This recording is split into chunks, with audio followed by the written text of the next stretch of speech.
सच बोलने की हिम्मत। स्वामी विवेकानंद का जीवन एक आम इंसान से बहुत ही अलग रहा है। वो बचपन से ही एक मेधावी और होनहार छात्र थे। उनको तर्क वितर्क करना बहुत अच्छा लगता था। वो अपनी कक्षा में हमेशा अव्वल रहते थे। उनका दिमाग बहुत तेज दौड़ता था।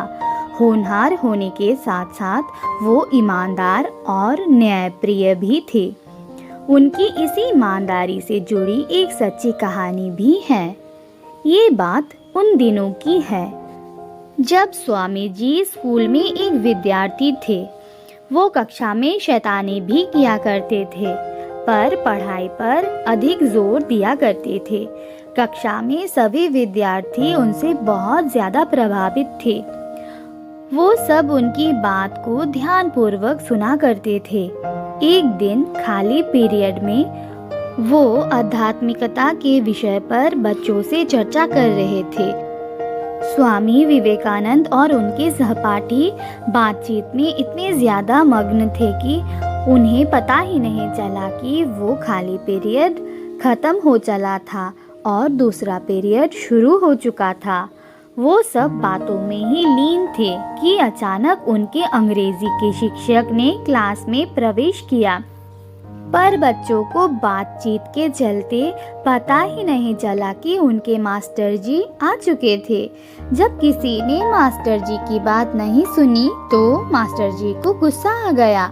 मास्टर जी जब बहुत तेज आवाज़ में बोले तो कहीं जाकर बच्चों को पता चला।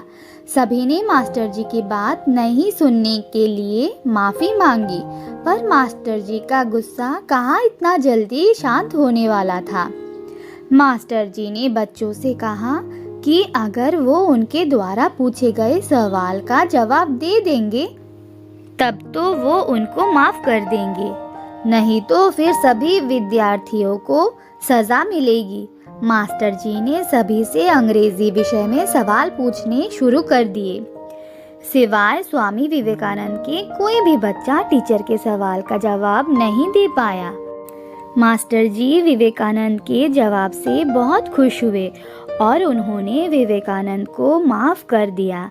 बाकी के सभी बच्चों पर मास्टर जी आग बबूला हो रखे थे। उन्होंने तुरंत ही सभी बच्चों को सज़ा के तौर पर कक्षा से बाहर निकलने का फरमान सुना दिया। जब सब बच्चे कक्षा से बाहर निकलने लगे तो पीछे पीछे स्वामी विवेकानंद भी जाने लगे। ये देखकर मास्टर जी ने विवेकानंद को रोकते हुए कहा कि नरेंद्र, मैंने तुम्हें जाने के लिए नहीं बोला, मैंने तो इन बच्चों को कक्षा से बाहर जाने को बोला है। इस पर विवेकानंद झट से बोल पड़े, लेकिन मास्टर जी, मेरी सज़ा ये सभी क्यों भुगते? दरअसल मैं ही इनको बात करवा रहा था, तो सज़ा तो मुझे मिलनी चाहिए। विवेकानंद की बात सुनते ही मास्टर जी खुशी के मारे गदगद हो उठे। वो विवेकानंद की ईमानदारी से बहुत प्रभावित हो गए और फिर सभी को माफ़ कर दिया।